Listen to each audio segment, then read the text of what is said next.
What is up? I'm back and I'm in a completely different place. So much has changed, like so much. I think the last time I uploaded was 4 months ago, and so much has changed in 4 months. I'm in a new house, completely different setup. I'm in an actual house with a garden. And the best thing about that is this little guy. Grummy, say hi. Watch this mad trick. Peace bump.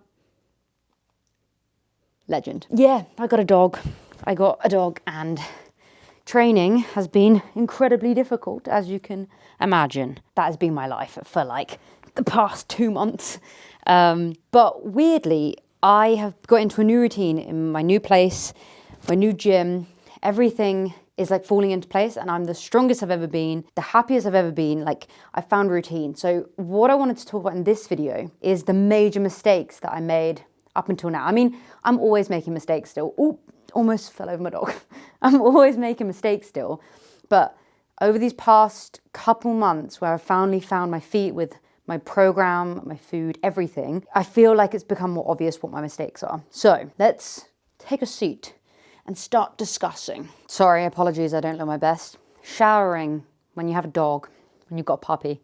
I just feel like I don't have time to do stuff. I either prioritize work or I prioritize showering or I prioritize keeping him alive. So the first major thing that I've found has just changed my training entirely and was one major mistake that I've been making for like the last 2 years, I'd say, is not consuming enough calories. I'm naturally quite a petite person. I've always been an athlete. I was a figure skater, I was a runner. I've just never really thought about food very much. This last, I'd say 6 months, where I've really pushed my food up has been insane. I've seen such growth. And to be honest, I think the reason I struggled to eat so much before was the fear of just getting fat.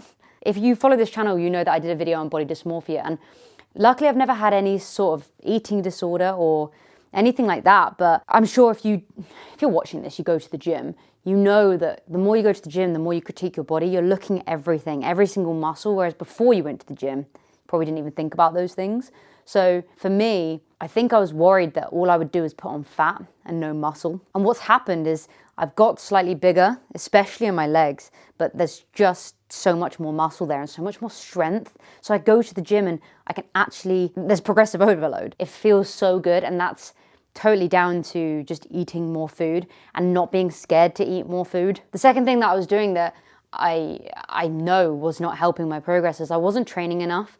I was going in these back and forths of, I've got so much work going on, or I went through a phase where I was going through a breakup and all these things were happening, and training would be the last thing I wanted to do, which is kind of understandable. And I want to do a full video on kind of my training up until now and what's happened over the past couple of years to get to where I am now, just because it's quite an interesting journey. But I definitely wasn't training enough. I'd go through points where I wouldn't train for a month, whereas now I'm consistent. I'm in the gym about 5 times a week, and it just feels so good. I've found consistency, I've found a program I like, I found a gym I like, and everything is just fitting into place more. So I would always say that being consistent with your training is key, because just getting to the gym, just lifting, is more than what most people are doing. So finding your feet with the pattern that works for you, the program that works for you, is key. The third mistake that I was actually making is the complete opposite. I was training too much. So the times where I was feeling committed to the gym, I was training so much that my body, I'd just burn out. Getting to a point where I'd train like 6-7 days, probably more than that actually, probably like 8 or 9 days in a row. And it was hell. I wasn't able to stay consistent because I'd be burnt out and need time off. So for me, at the moment, I do 2, maybe 3 days of training and then a rest day always. And that rest day, I'm probably walking the dog, but besides that, I'm not pushing myself physically at all because I want my body to recover. And doing that has meant that I can actually train better in the days that I'm in the gym. I think before I was scared of losing gains by taking time off, which is so stupid because I couldn't physically make any more gains because my body was exhausted. The fourth thing, and this actually happened a lot, is I wasn't warming up properly. And the worst thing that happened is I really hurt my wrist. I was doing, I always struggle to say this, incline dumbbell bench. Yes, incline dumbbell bench. And I was doing the whole kick it up with my knee and my wrist just went boosh. Like, I only weigh, I think it's like 50 kilograms now. And that was a 22 kilogram dumbbell. So it just went, and my wrist was oh God, I couldn't train for about a month. I was a month off anything upper body. I tried machines, everything. It was just too much. And even when I came back, I couldn't lift much because it was just so sensitive. Now I've got stuff to support my wrist and things, but even still, like, it's touch and go sometimes. I need to be really careful with it. And for me now, like, warming up, actually, I spend so much time warming up, especially on leg day, because I've got quite pathetic hamstrings. And the minute I just rip something or do something to it wrecks you. So like, warming up is so, so key. And I don't think I ever really took that seriously. The next one was something that when I got a dog, it actually helped me.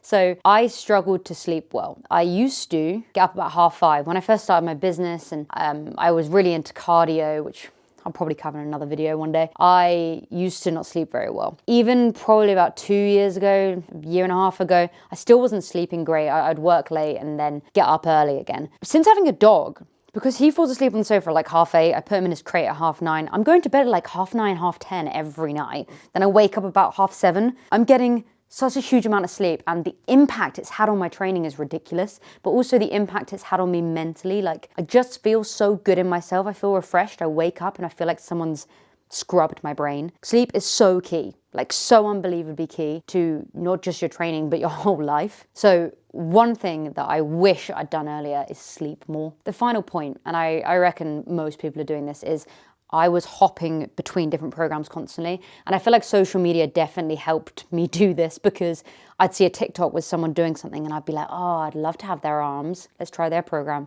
Or like, ooh, bum looks good. I'm kind of lacking there. I'm going to try that program. I never was consistent with a program to a point where I could never make progress on a program.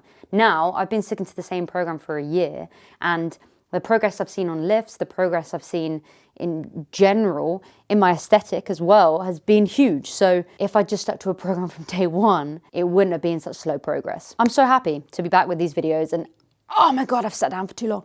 Got pins and needles. I just wanted to do a video coming back. Thought that was worth discussing because I'm in a much better place with my training now. I want to do more videos in the gym. Now I'm at my new gym. I wanted to show you guys that I'm in a new house and introduce you to my doggy Grom. And if you enjoyed, make sure to give it a like, subscribe if you haven't already. And if you make any of these mistakes or there are some that I've missed, let me know in the comments. See you guys soon.